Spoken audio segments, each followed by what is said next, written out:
untuk jadi kamera rumah kan, letak atas meja, letak atas dashcam kereta. Macam ni rupa dia guys. Lepas guys, untuk lubang cas menggunakan getah ini guys. Ini adalah getah tempat simpan DJI Insta360. Macam ni rupa getahnya guys. Untuk jadi dashcam kamera rumah kan, letak atas meja, letak atas dashcam kereta. Dan untuk letak pengecasan cas time dia berdiri pun no problem guys. Tengok aku pakai.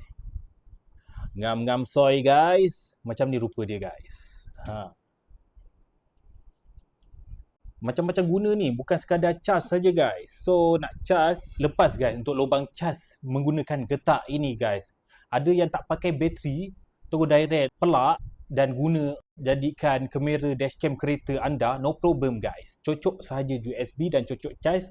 Letak atas dashboard, boleh guna guys dengan getah ini. Aku tunjuk saya meletak macam ni guys. Terletak elok guys. Secara 360 luar dan dalam kereta anda pun boleh pakai guys. Jika anda berminat dengan tapak khas untuk DJI 360 ini, restretchable, getah saja guys dan lasak guys, sila tekan di beg kuning. Harga pun murah saja guys. Boleh dapatkannya koleksi DJI Insta360 anda dengan getah ini. See you to the next video. Bye bye.